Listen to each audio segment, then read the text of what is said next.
Pada kesempatan kali ini kami akan membahas mengenai sejarah Romawi kuno. Romawi kuno adalah sebutan bagi peradaban bangsa Romawi yang dibangun sejak sekitar tahun 800 sebelum Masehi. Peradaban ini dibangun dan dikembangkan oleh masyarakatnya di wilayah semenanjung Apenina, atau sekarang dikenal sebagai Italia. Perkembangan Romawi dipengaruhi oleh kondisi geografisnya yang berada di wilayah strategis, yaitu di kawasan Laut Tengah, sehingga cocok untuk perdagangan. Selain itu, lokasinya yang dikelilingi 7 bukit membuatnya aman dari serbuan bangsa asing. Romawi memiliki iklim yang nyaman dan tanah yang subur untuk kegiatan pertanian. Menurut perkembangannya, pemerintahan Romawi kuno dibagi menjadi 3 zaman, yaitu zaman Kerajaan Romawi 750–510 sebelum Masehi, zaman Republik Romawi 510–31 sebelum Masehi, dan zaman Kekaisaran Romawi 31 sebelum Masehi 476 Masehi. Kekaisaran Romawi tumbuh menjadi kekaisaran terbesar di dunia pada abad kuno dengan populasi mencapai 20% dari total populasi dunia dan wilayahnya seluas 5 juta persegi pada 117 Masehi.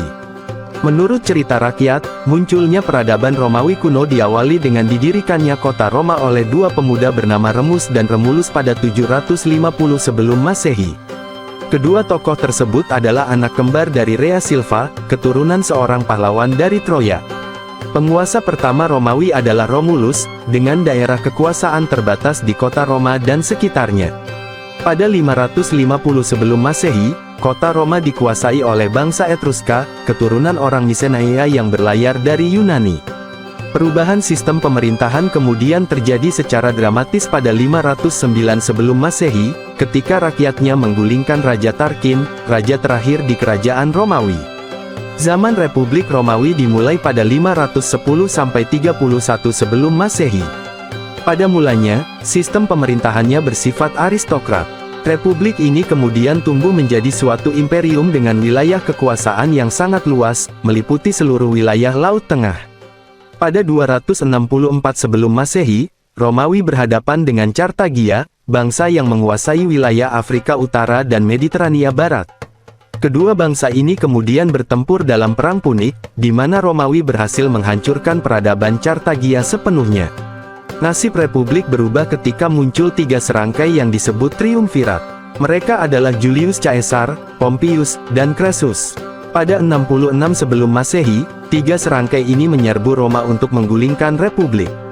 Dari pemerintahan demokratis, rakyat Roma malah menobatkan Caesar sebagai penguasa tunggal yang praktis menjadi diktator. Kebesaran Caesar menimbulkan ketidaksenangan dan pemberontakan dari kelompok yang dipimpin oleh Brutus dan Cassius. Brutus dan Cassius memang berhasil membunuh Caesar, tetapi keinginan mereka urung terwujud. Sebab, Jenderal Octavian segera mengambil posisi Caesar dan memproklamirkan diri sebagai Kaisar Romawi yang pertama dengan menyandang nama baru, yaitu Kaisar Augustus. Pada masa Kaisar Augustus inilah Romawi mencapai puncak kejayaan. Keturunan Augustus juga membuat Romawi menjadi kekaisaran yang stabil selama hampir 200 tahun lamanya. Peradaban Romawi kuno mempunyai karakteristik khusus yang membedakannya dengan peradaban Yunani. Masyarakat Romawi lebih fokus dalam membangun sistem pemerintahan, hukum, dan undang-undang untuk negara. Hukum Romawi pada dasarnya termasuk jenis hukum perdata pada zaman Kekaisaran Romawi yaitu Corpus Juris Civilis.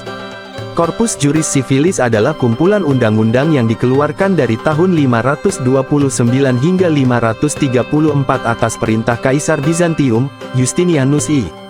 Hukum yang dibuat oleh bangsa Romawi ini menjadi landasan serta patokan yang kuat bagi perkembangan hukum di seluruh dunia.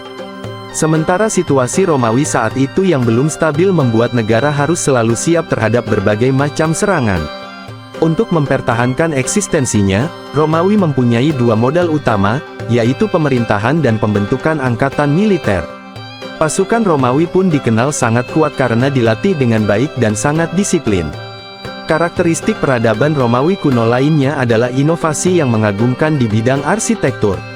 Seperti contohnya dengan membangun monumen-monumen, istana, dan fasilitas umum berukuran raksasa.